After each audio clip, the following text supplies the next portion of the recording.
अगर आपका 4 से 5 लोगों का छोटा सा प्यारा सा परिवार है और आपने घर में वर्मी खाद बनाना सीख लिया है, तो यकीन मानिए आप साल भर में अपने घर से निकलने वाले 1000 किलोग्राम गीले कचरे को कम कर सकते हैं 100 किलोग्राम तक। है ना कमाल की बात।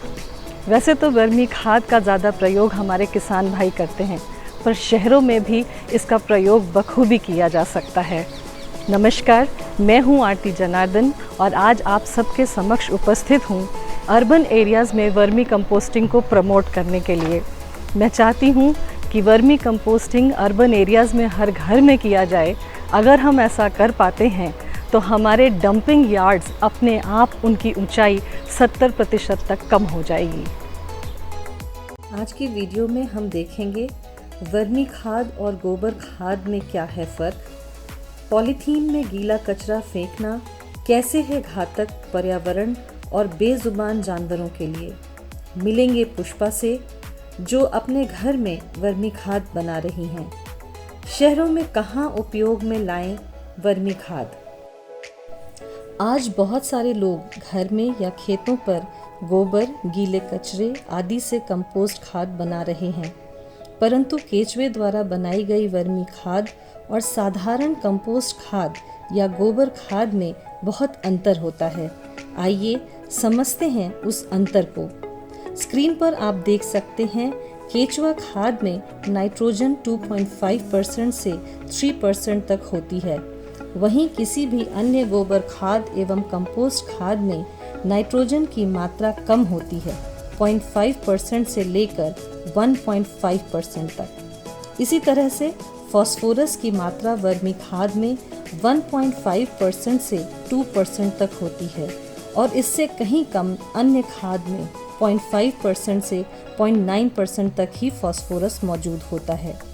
पोटाश केंचुआ खाद में 1.5% से 2% तक मौजूद होता है। अन्य खाद में पोटाश की मात्रा कम पाई जाती है, 1.2% से लेकर 1.4% तक। वातावरण में केंचुआ खाद का प्रभाव इस प्रकार है।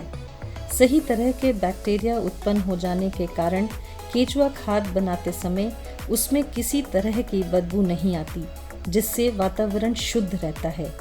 किसी भी तरह के मक्खी, मच्छर आदि चीज़ें इस खाद में नहीं होते हैं। खाद को बनाते समय तापमान को नियंत्रित रखा जाता है, जिससे कि इसमें मौजूद जीवाणु क्रियाशील रहते हैं और मिट्टी को उपजाऊ बनाते हैं। वातावरण में कंपोस्ट खाद का प्रभाव इस प्रकार है। खाद बनाने की प्रारंभिक अवस्था में बदबू होती है, मक्खी, मच्छर आदि बढ़ जाते हैं, जिससे वातावरण दूषित होता है। तापमान नियंत्रण न होने की वजह से जीवाणुओं की क्रियाशीलता कम हो जाती है। जब हम पॉलीथीन में घर से निकले हुए गीले कचरे को कूड़ेदान में या बाहर फेंक देते हैं, तो उसका सबसे ज़्यादा नुकसान भूखे बेजुबान जानवरों को होता है। अपनी भूख मिटाने के लिए ये मजबूरी में पहले पॉलीथीन और फिर उसमें फेंका हुआ खाना खाते हैं और भयानक बीमारियों का शिकार हो जाते हैं या फिर बहुत दर्दनाक मौत मारे जाते हैं। नमस्ते, मेरा नाम पुष्पा है।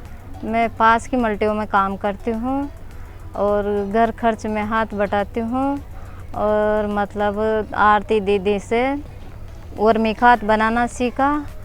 आरती दीदी ने हरा बैग ला के दिया, उसमें मैंने घरों में से कचरा ला के डाला, पौधों की हरी पत्तियों, ये सूखी पत्तियों सब डाला, उसमें खाद बनाना शुरू करा।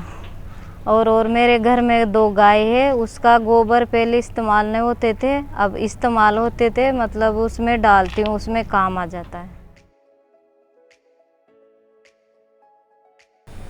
बनी हुई खाद है, ये बनाती हूँ, इसको पैक कर मल्टियों में बेचती हूँ। इन महिलाओं द्वारा बनाया गया वर्मी खाद आप ज़रूर खरीदिए। जिस शॉप में कोटा राजस्थान में ये अवेलेबल है, उसका एड्रेस मैं डिस्क्रिप्शन बॉक्स में डाल दूँगी। इससे इनको रोज़गार भी मिलेगा और प्रकृति को आपकी सेवा समर्पित होगी। अर्बन एरियाज़ में बनाई हुई खाद आप बखूबी प्रयोग में ला सकते हैं अपने बालकनी में लगे हुए फूल के पौधों में। आप टेरेस गार्डनिंग करके बहुत सारी अच्छी ऑर्गेनिक सब्जियां उगा सकते हैं। आप हर्बल प्लांट्स जैसे कि गिलोई, अश्वगंधा, तुलसी, अजवाइन, धनिया, ये सारी चीज़ें घर में उगा सकते हैं। अगर आपकी बनाई हुई खाद बच जाती है तो आप उसे पास के पार्क में, मंदिरों में या आसपास के जंगलों में जाकर पौधों को डाल सकते हैं। कितनी अच्छी बात होगी, प्रकृति ने हमको इतना कुछ दिया है और हम अपने घर से निकले हुए कचरे से बनाए हुए ब्लैक गोल्ड को प्रकृति को समर्पित करेंगे। फ्रैंकलिन डी रूजवेल्ट अमेरिका के राष्ट्रपति थे और उनका मानना था कि अगर किसी देश ने अपनी धरती को नष्ट कर लिया है तो उसने अपने पूरे राष्ट्र को ही नष्ट कर लिया है। जंगल धरती के फेफड़े हैं, हवा शुद्ध करके हम सबको नई ऊर्जा से भरते हैं। क्या आप तैयार हैं अपने आप को नई ऊर्जा से भरने के लिए? क्या आप तैयार हैं हमारा साथ देने के लिए? क्या आप तैयार हैं अपने फेंकने की आदत में थोड़ा सा बदलाव लाने के लिए? हर घर में वर्मी कंपोस्टिंग करके देखिए, अच्छा लगता है।